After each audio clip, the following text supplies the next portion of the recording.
Hi, I hope everyone had a great New Year's, good Christmas tide, and coming into 2025 being well rested and ready to read. 2025 is going to be a big year with so many new changes. So we will see what happens, but I hope you stick with Crossword, where cultural clues lead to the truth of the word. You can find out more about me, Michelle McAloon, at bookclues.com, my webpage. And if you are out there, if you are an author, or you've read a great book and you want to hear an interview with the author, please do not hesitate to reach out to me. I can be found again through my website and even through my different podcasts. So I wish everyone a happy 2025 and a great reading year. God bless. Thank you.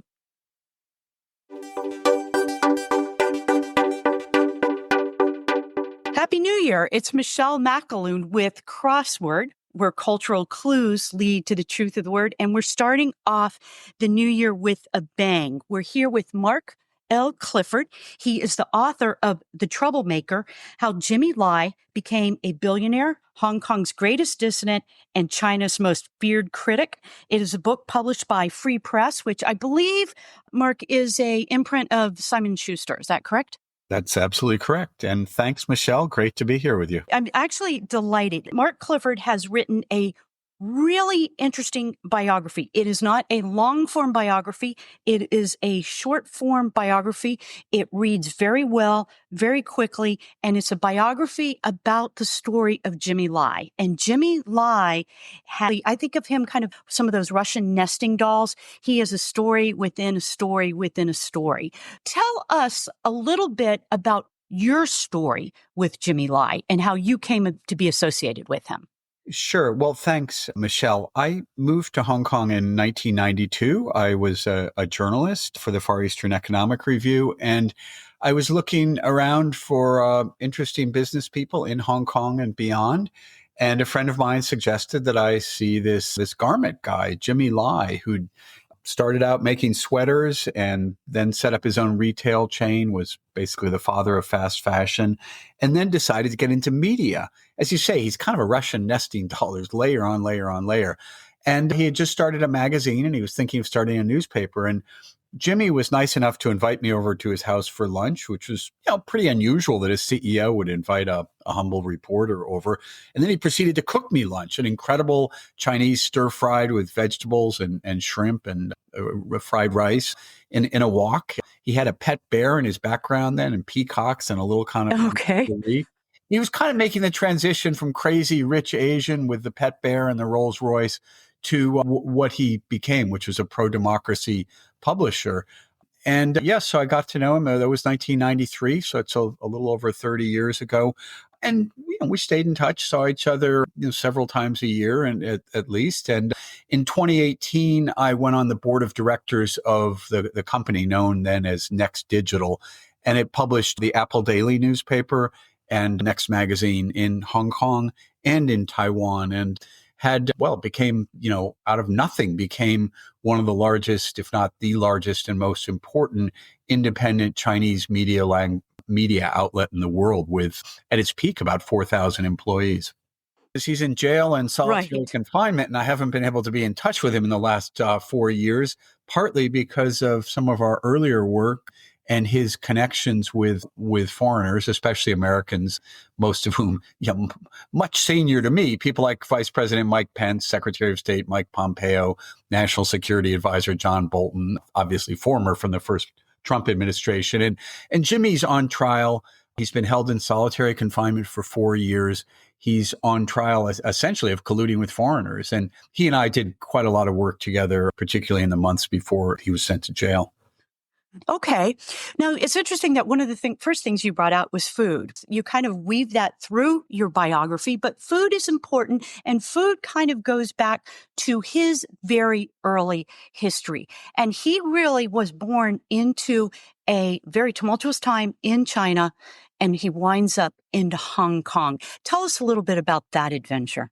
Sure. He was born 2 years before the 1949 Maoist communist takeover in China to a wealthy family, but one that was ripped apart by the Maoist revolution.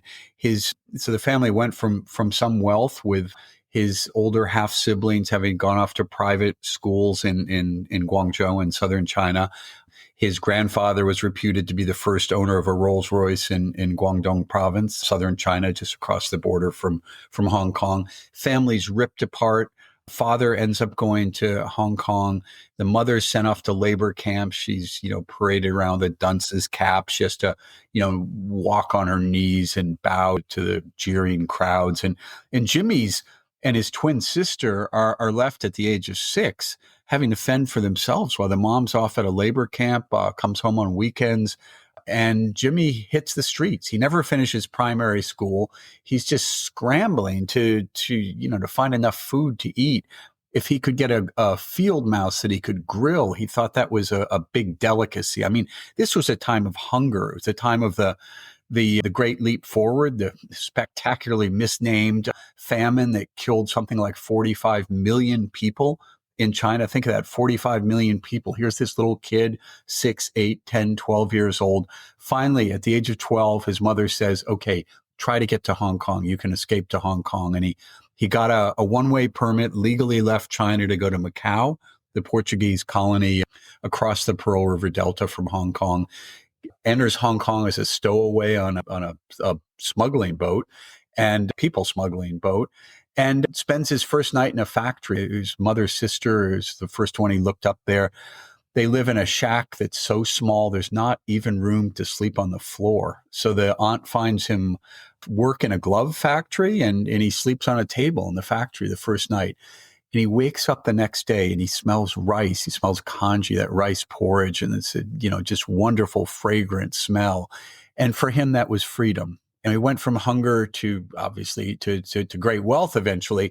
But that first morning in Hong Kong, when there was just food around, he could work to fill his belly. He could work to make money, work legally.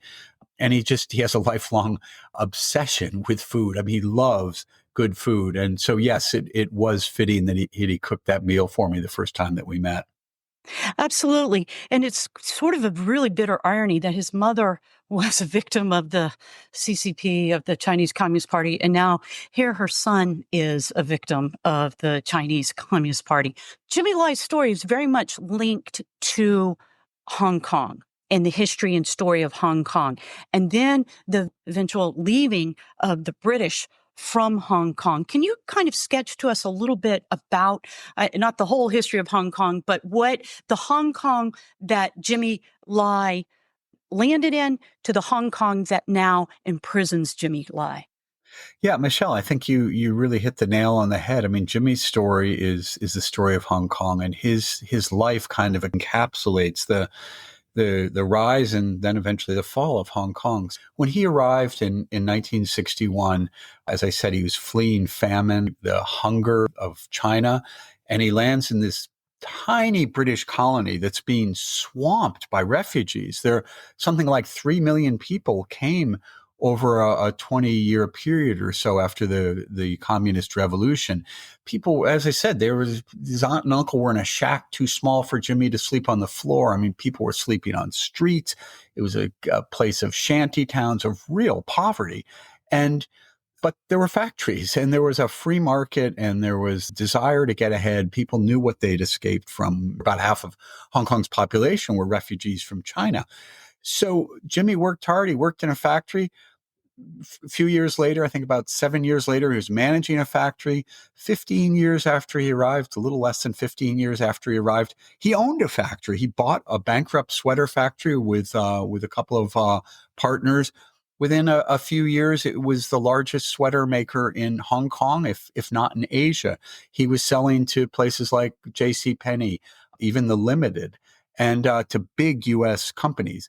Then he starts this fast fashion company. And in fact, Uniqlo, the fast fashion giant, the founder of Uniqlo, came down to learn from Jimmy about how to run fast fashion. Then he got involved in politics after the 1989 killings in Beijing, the Tiananmen Square massacre.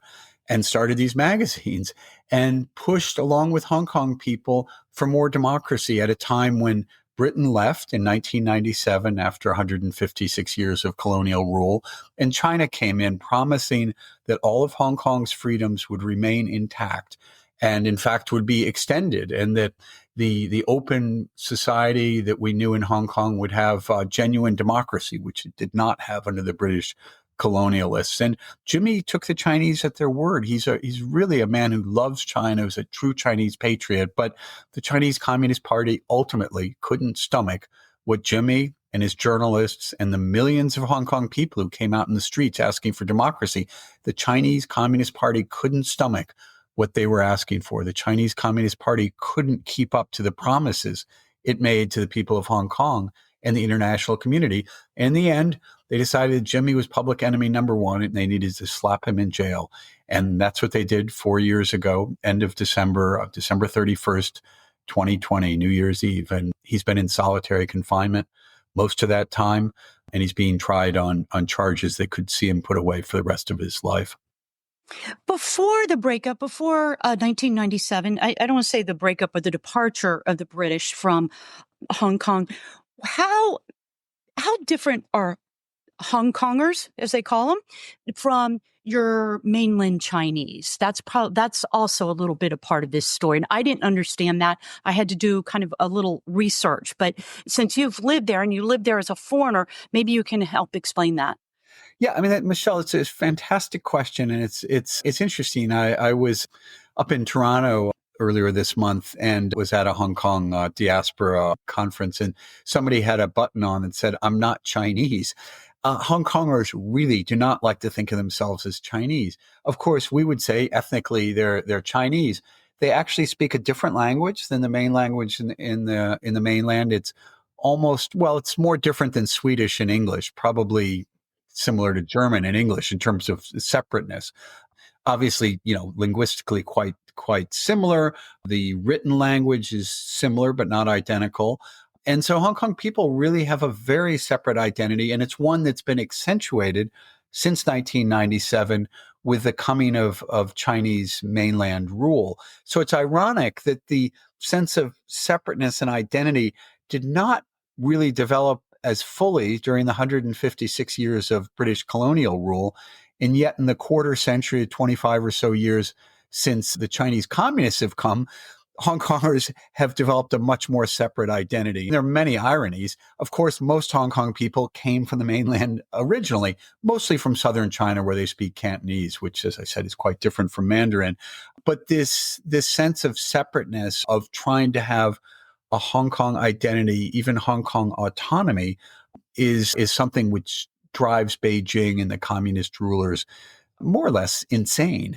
And although Hong Kong was promised by the Chinese a quote unquote high degree of autonomy that would allow it to have its own civil service, its own currency, its own tax system, its own legal system, this still really, really is something difficult for Beijing to swallow. I think the Beijing rulers somehow naively imagined that Hong Kong people would be so happy to throw off a century and a half of the yoke of British colonialism that they would just, fall over themselves, to thank their new Chinese masters. And that was a sadly mistaken perception on the part of Beijing. The British talked about, and they thought they were promised by the Chinese Communist Party, one country, two systems. But that very quickly became actually not a reality. And it was kind of very fast that became not a reality. What happened there and why? And that is actually what really did complicate Jimmy Lai's life. Absolutely. The British promised that they would hand Hong Kong back to China in 1997 at the expiration of a 99-year lease on most of the colony. And tough negotiations, what sounded like a wonderful formula, one country, two systems. Hong Kong would have a high degree of autonomy. It would have its own currency, its own tax system, its own common law legal system. Life would go on as normal. In fact, the Chinese promised that there would be even more democracy, that Hong Kongers could elect their mayor, their city council, which they hadn't really been able to do in what we would regard as universal suffrage during the British period. Sounded great, but China just was proved unwilling to keep its hands off Hong Kong. I think Beijing made a number of mistakes, and it really was very naive in thinking that Hong Kong people were going to just welcome Beijing with open arms. But most of these people, or their parents or their grandparents, had fled communist rule. And so they were really determined to fight for true democracy and to uphold the promise of this one country, two systems. And unfortunately, the two systems collided, and the one country is what triumphed. And the Chinese Communist Party will do anything to maintain power, and they simply can't allow even the slightest bit of dissent. I mean, think about it. If the Chinese had simply let Hong Kongers elect a pro-democracy mayor and city council, it would have been fine, I think. China is a huge country, 1.4 billion people. Little Hong Kong, 7.5 million people. What threat could it possibly pose to the mainland? Well, that's not how the leaders in Beijing saw it. They tried to push through more and more draconian legislation. In response, the Hong Kong people hit the streets. In 2019, we had repeated demonstrations of over 1 million people, sometimes 2 million people. Think of that, 2 million people in a city of 7.5 million out on the streets. I mean, the city was overwhelmingly in favor of democracy. It was, in fact, the most sustained challenge to Chinese rule that the leaders had seen since they took power in 1949. I would argue even more fundamental than the spring of democracy in 1989 in Beijing that culminated, sadly, tragically, in the Tiananmen killings, which saw hundreds, maybe thousands of people killed. At least we didn't see that in Hong Kong, but we've got a situation where we've had 1,900 political prisoners. Think of that, 1,900 people who've been convicted and sent to prison in the last 5 years on political charges in a small city. That's amazing. And you know what? A couple things here is, I mean, you see this repeated pattern of communism. It cannot hold dissent. It cannot. So human freedom and individual freedom is absolutely antithetical to anything that the communists believe. And if people believe something different, then I literally have swampland in Alabama, I can tell you. No, I literally do. The other thing is, and I was stunned by that number of 18 to 1900 people for political crimes. What constitutes a political crime now in Hong Kong? I found that very interesting. Well, almost anything. Wearing a T-shirt they don't like. There's a guy that's about to go on charge because he turned his back when the national anthem was being played, the Chinese national anthem, and maybe he didn't stand up or looked respectful enough. I mean, it's insane, Michelle. It is really down to an Orwellian kind of thought control. And then, of course, in Jimmy Lai's case, he's facing a life sentence for collusion with foreigners. And I don't know, was that the live stream events I did with him? I don't think so, but they keep mentioning them in court. Was it his meeting with Mike Pence when he was vice president? I don't know. I mean, Hong Kong leaders would meet Mike Pence. Mike Pence is, in fact, going to Hong Kong this month to speak. Is everybody he's speaking with colluding with him? I mean, the law is whatever they want it to mean. China promised that Hong Kongers would have the right to jury trials, just as they could go and be convicted or found innocent by a jury of their peers during the British period.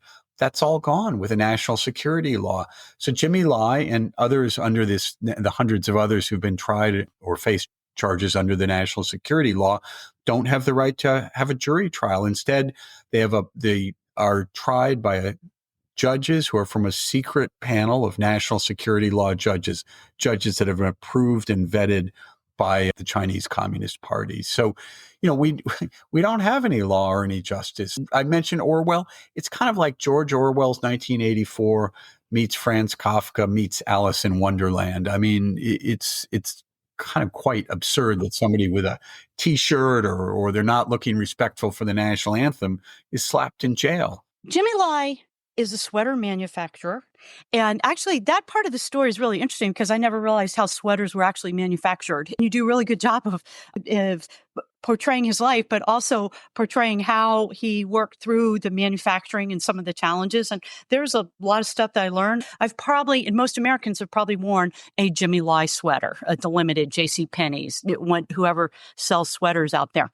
But he's not content just to make sweaters.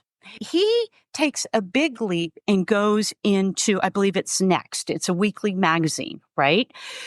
How did he do that? And what was the motivation for going into this? Because if he had just stayed a sweater manufacturer and a rich billionaire, and I'm sure Hong Kong has its share of billionaires, he would probably be living fat, dumb, and happy somewhere, eating whatever he wanted to eat, right?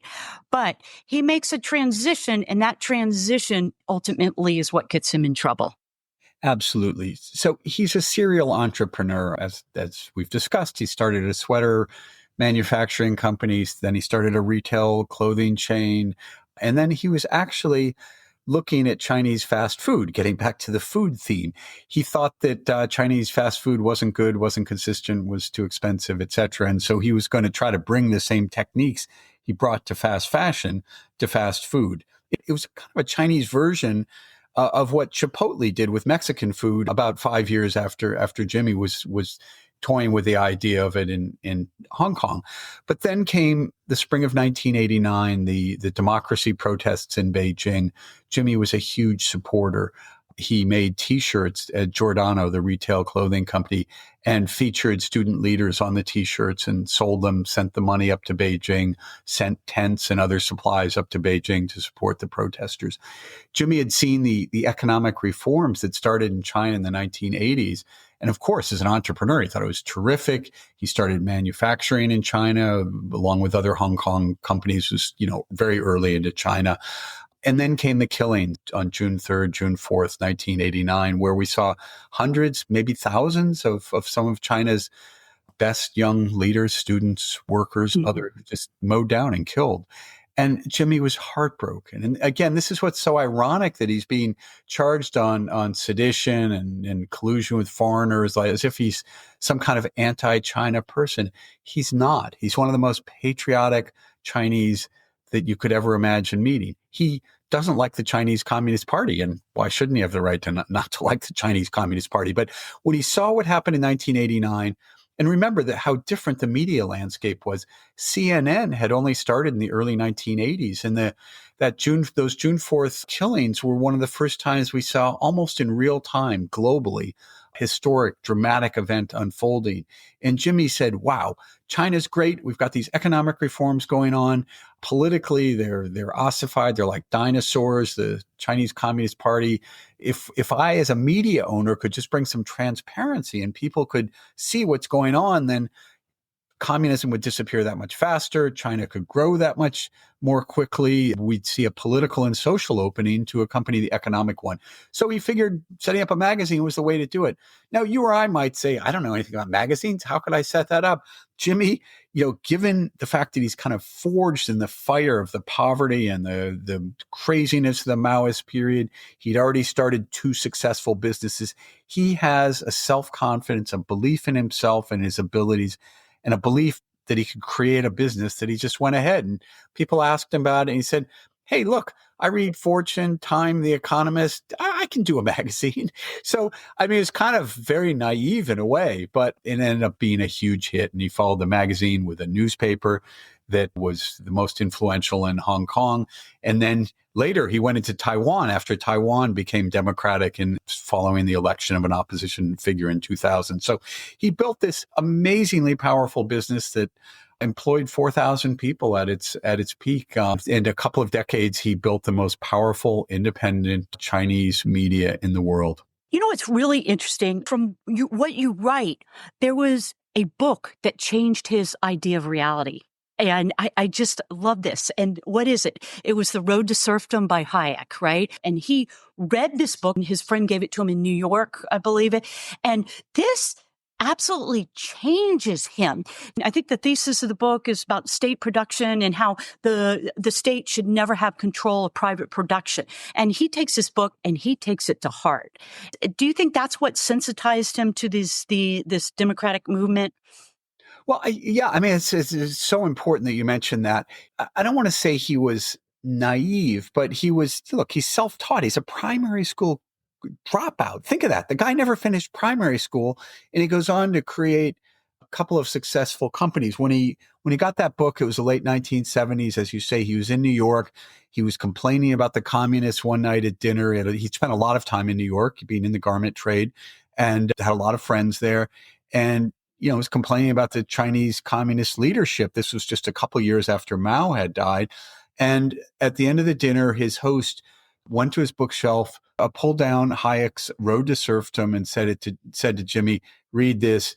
Basically, you'll learn something. You need to know what you're talking about." And in the sense of, you have all this lived life experience, but Hayek will help you put it in a broader, even a theoretical perspective. Now, Jimmy's a man of action. He's a businessman. He's not a theorist. But like many people who didn't finish school, he's hungry for knowledge. He's always reading. In prison now, he reads as much as he can. He's a Catholic convert and reads theology intensely. And so he just devoured Hayek. And as you indicated, he went on to Popper. And the Road to Serfdom is very important because it essentially says if the state starts controlling production and the economy, it ends up by controlling people, and it ends up destroying freedom. It isn't just limited to business and the economy, but it gets into our very souls.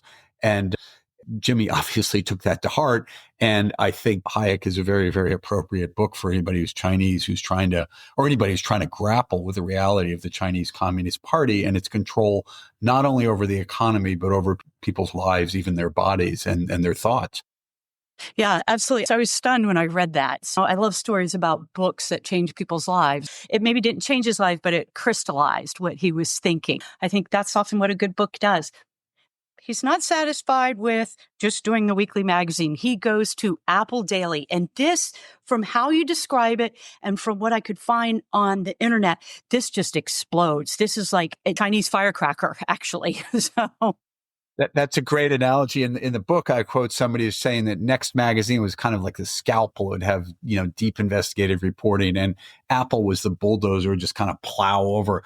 But actually, Firecracker might be better. It just, yeah, you're right. It exploded. It came out 2 years, almost to the day before the Chinese rule was coming to Hong Kong, before the People's Liberation Army literally marched into Hong Kong.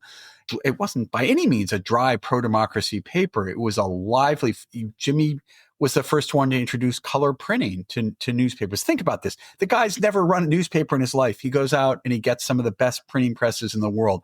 He buys really high quality paper, great ink for the color register. I mean, I have to say the printing in Apple Daily is superior to anything you'll see in American newspaper. New York Times, Wall Street Journal, USA Today. Even today, they don't hold a candle to the printing quality of what Jimmy did. But it wasn't just the ink. It was the layout, the graphics, very bold. We talked before about how separate Cantonese is. Jimmy and his team were some of the first to use the Cantonese vernacular, which was just spoken, and put it into writing, using characters, using homonyms, to use the Chinese language and Cantonese language in a very, very different way, which again created this separateness with the mainland. Mainlanders could read most Hong Kong newspapers, even if they couldn't speak or understand Cantonese, but they couldn't read Apple Daily. It was filled with slang, with kind of made up Chinese characters. And it did everything. It did sex, sport, scandal. Horse racing was huge, but so were its reviews of prostitutes, bordellos. Strangely, well, not strangely, pimping is illegal in Hong Kong, but one-person brothels are not, and they would do almost like restaurant reviews of these prostitutes. It wasn't always nice. I mean, they were right. edge and sometimes beyond. They did fantastic economic and business and stock market coverage. And they always had a very, very, very strong pro-democracy slant. And in 2003, they rallied people. It was the biggest demonstration other than the 1989 Tiananmen ones in Hong Kong history. They got 500,000 people out in the streets. All of a sudden, Beijing really stood up and they said, wow, this guy is dangerous. He's bad news. He was bad enough that he was bad-mouthing us in his weekly columns. But now it turns out he can mobilize people more effectively than we, the state, the Communist Party, the Hong Kong government can. Absolutely amazing. I mean, I found myself wishing that I spoke Cantonese so I could read one of the papers the way you described it. He had another very seminal event, and I believe it happened in 1997. He had married a Catholic, and he becomes a Catholic. He is a Catholic convert. And I am a canon lawyer for the Roman Catholic Church. So I would be remiss if we didn't talk about this, because he associates his Catholicism in many ways with individual freedom and democracy. And I imagine that is very true for a Chinese patriot, as you say. It's a remarkable story, and I'm not Catholic, and so I perhaps can't talk about it quite as thoroughly or sensitively as you, but I've been in awe, amazed at his spiritual journey. So let's just kind of wind back. He's this street kid, hustling black market activities at the age of 6, 8, comes to Hong Kong, finds freedom, the freedom of food that we talked about at first, the freedom to work, the freedom to start his own business, the freedom to get rich, the freedom to agitate for democracy. And then he finds freedom through God, through God's love, and through his wife's love, Teresa, and converts a week after the handover to China in 1997. I mean, as Teresa told me, he knew trouble was coming and wanted some help, the help and comfort of a higher power. And I wouldn't say, again, as a non-believer, perhaps he was talking differently to different people, but as somebody who knew him over the years, it didn't strike me as particularly religious even after his conversion. And in fact, I thought he'd been Catholic all along. I learned a lot researching this book. As time went on, his faith became more and more important. And in the last 4 years while he's been in prison, I think it's that and Teresa's love and support have really kept him going. So right now, as far as we know, he essentially leads the life of, well, his godfather, Bill McGurn, describes as leading the life of a Benedictine monk. He's in solitary confinement. He doesn't have a clock. He doesn't have any windows, no natural daylight. He doesn't even control when his lights go on. He doesn't control when he eats, and let alone what he eats. But to the extent that, I mean, he can't choose when he's going to be physically free. Only the Chinese Communist Party, only Xi Jinping can decide that. But what he can do, and what he's consciously tried to do, is to live as a free man. He spends his days drawing religious art. He's actually quite talented artist. He prays. He reads theology. As I've mentioned, he gets 2 to 4 books a month, and they're pretty hardcore theology. I don't think Pope Francis is among those he's reading, but he tends to go towards a more conservative bent. And he has to do prison labor, forced labor. He makes envelopes, 600 envelopes a week. The last I heard, at about $1 an envelope. And he goes to court when he has to go to court, often in shackles, usually in a cage inside a big armored car with police dogs, hundreds of police around, a very performative gesture on the part of authorities for a 77-year-old man who's always professed nonviolence and was determined to stay in Hong Kong, to face his fate, to undergo the suffering that he needed to go for himself and for Hong Kong people and for freedom. So, Michelle, I mean, it's a remarkable journey of freedom. Jimmy Lai's trial. So how long has he been in jail now for? Jimmy was put into jail on New Year's Eve 4 years ago, so at the end of 2020. And what was the original charge? That's a good question. It seems to have been related to a sublease where, out of this huge newspaper operation he leased the equivalent of about half of one size of a tennis court to a private company, which he paid rent for, his own family office. And the government owned the underlying land, and they said this violated the lease. This is so technical and arcane and so minor. It would be kind of like if I were renting an apartment and said no pets and I brought a cat in. It's never been anything more than a fine or a minor offense in Hong Kong, if anything. Somehow he got 5 years and 9 months in prison for it. It's a long answer. Okay. But it just, again, shows the absolute absurdity and the lengths to which authorities will go to throw this guy in jail and to keep him in jail. So a trial started again, from what I understand, back in November, right? This past November. Well, there have been several. He was also got 14 months for a couple of nonviolent civil disobedience. So he went to a June 4th Tiananmen Square prayer vigil. He got out of his car. This was during COVID, so there was not permission to hold a public rally. He got out of his car. He lit a candle. He said a prayer, and he got back in his car. He didn't speak to anyone. For that, he was found guilty of inciting a riot. So there have been numerous trials. The latest started just over a year ago, December 2023. It's been going on over a year, and it relates to the national security law charges. This is the big kahuna. This is a minimum of 10 years, maximum of life. He's 77 years old. 10 years is pretty much equivalent to a life sentence for him. And he's being charged with 2 counts of collusion with foreigners and one of sedition. And the prosecution's case is, I'd call it a kangaroo court, but I think that would be unfair to kangaroos. I mean, it's a joke. It's like he was in some conversations with me, or he met Mike Pence and Mike Pompeo, well before there was a national security law in those meetings. So it's not really clear what he's guilty of, except practicing journalism and advocating for freedom. Wow. I just saw an interview with Sebastian Lai, his son, and his son is pleading now with the world to try to let him out. And the irony of this is from what I understand, he's a British citizen. He holds a British passport. I know there's been some outspokenness from the United States, even some from the British Parliament. I think there was something recently that happened in December where they're trying to drum up support or trying to sanction Chinese for holding them. But it looks like a very fragile situation. And I know a lot of people probably don't understand the Jimmy Lai story. They would probably say, he could have gone to Paris. He could have gone back to New York. But you know what? I think the world doesn't understand self-sacrifice. And from what I get from your book, from the interviews, from everything, is that he really believes in the cause of freedom.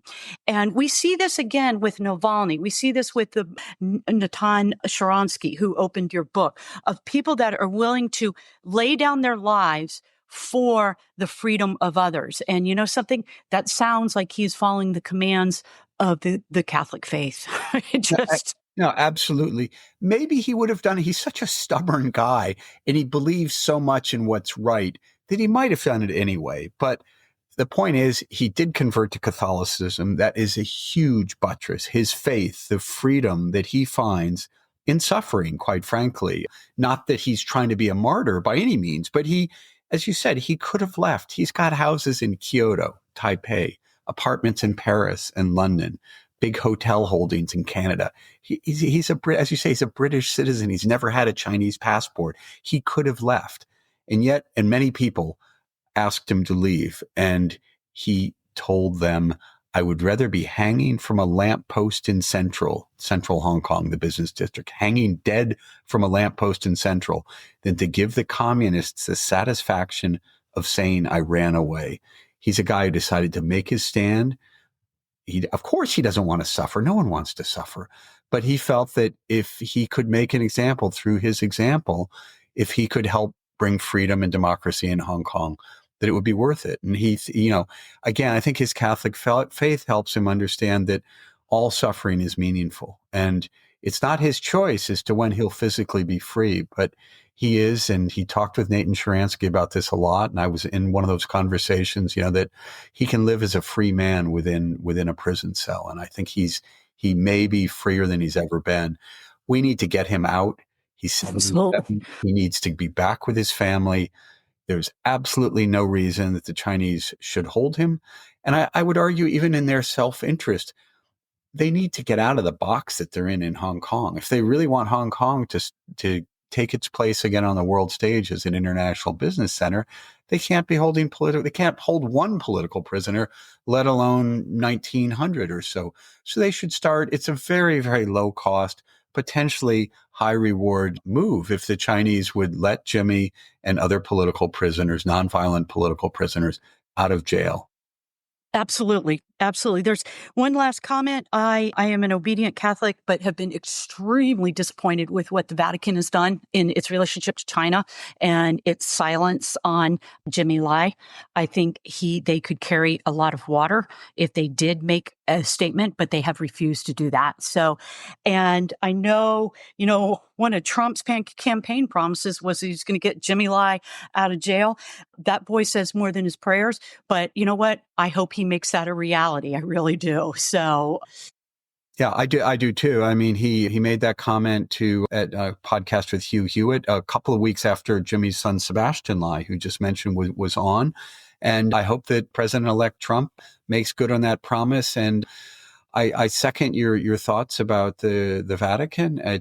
Jimmy has been very outspoken. Cardinal Zen, the spiritual leader of Hong Kong and the man who baptized Jimmy, has been very outspoken about this. I mean, it's shameful that a church that embodies freedom would be so silent in the face of such oppression. I agree with you, and I cannot offer any defense for that. So I agree with you. If people want to learn more about Jimmy Lai or are more interested in his cause, where can they go? Well, there's a great website. It's independent. It has nothing to do with me. It's called Support Jimmy Lai. It has updates on the ongoing trial and on him. My day job, I'm president of the Committee for Freedom in Hong Kong Foundation. We work for the freedom of all Hong Kong political prisoners, but Jimmy is probably the most prominent, so he's one that we give a lot of attention to. And of course, there's my book, The Troublemaker.